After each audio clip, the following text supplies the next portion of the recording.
இந்த வசனம் எங்கிருந்து வருகிறது என்றால், தாவீது வந்து உள்ளே போயிட்டான், அதாவது படைக்குள்ளே போய் நிற்கிறான். அவன் நண்பரை பார்த்து விசாரிக்கிறான். விசாரித்தோடனே கோலியாத் வந்து கத்த ஆரம்பிச்சிட்டான். கோலியாத் வந்து அங்கே போய் நீங்களாம் அவன் கத்த ஆரம்பிச்சிட்டான். இதெல்லாம் பார்த்து இஸ்ரவேல் மக்கள் பயப்படுறத அவனுடைய இராணுவம், அவனுடைய சொந்த அண்ணன்மார் ஒரு மாதிரி திகைத்து நிற்கிறத தாவீது பார்க்கிறான். ஸோ அவன் கண்களில் என்ன தெரிகிறது? கோலியாத், எத்தனையோ அடி உயரமான கோலியாத், எவ்வளோ பெரிய ஒரு கேடியத்தோடு நிற்கிறான். அவனுக்கு முன்பாக அவனுடைய ஷீல்டை தூக்குறதுக்காக தனியாக ஒரு மனுஷன் வந்து நிற்கிறான். பயங்கரமாக கத்துறான், கண்ட மாதிரி பேசுகிறான். அவனை சுற்றி இருக்கிறவங்க பயத்தோடு நிற்கிறார்கள்.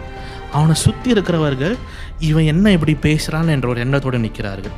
ஸோ இந்த மாதிரி சிச்சுவேஷனில் நீங்கள் யோசித்து பார்த்தீங்கன்னா நீங்கள் எதை முதல்ல கேட்பீங்க? நீங்கள் எந்த கேள்வியை முதல்ல கேட்பீங்க?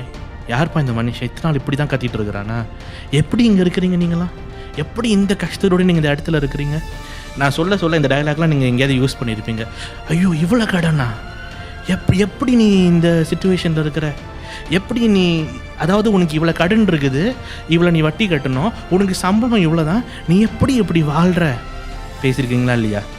ஐயோ இத்தனை மாத்திரை எடுக்கணுமா?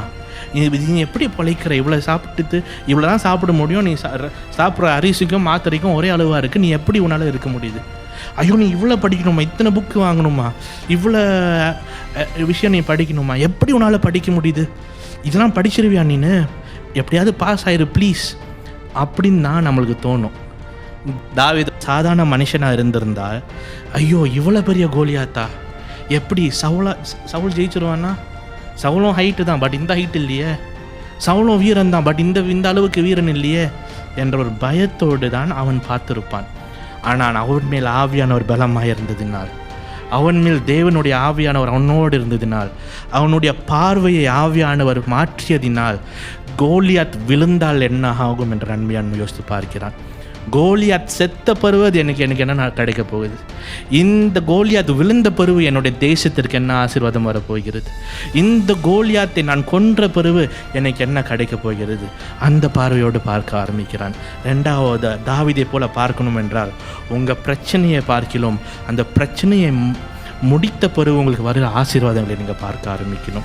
இந்த பிரச்சனை உங்கள் வாழ்க்கையில் எத்தனையோ வருஷம் தடையாக இருந்த பிரச்சனை, இந்த பிரச்சனையை நான் தாண்டின பிறகு எனக்கு என்ன ஆசீர்வாதம் வரப்போகிறது? எனக்கு என்ன நன்மைகள் வரப்போகிறது? எனக்கு என்ன சுதந்திரம் வரப்போகிறது? எனக்கு என்ன பலன் வரப்போகிறது? ஆண்டவர் என்னை எப்படி உயர்த்த போகிற அந்த ஆசீர்வாதத்தை பார்க்க ஆரம்பிங்கள். இன்னிலிருந்து பிரச்சனையை பற்றி யோசிக்கும்போது பிரச்சனைக்கு அப்புறம் என்ன நடக்க போகிறது என்று யோசிங்க. பிரச்சனைக்கு அப்புறம்னா நீங்கள் செத்த பருவம் கிடையாது, நீங்கள் ஜெயித்த பருவம்.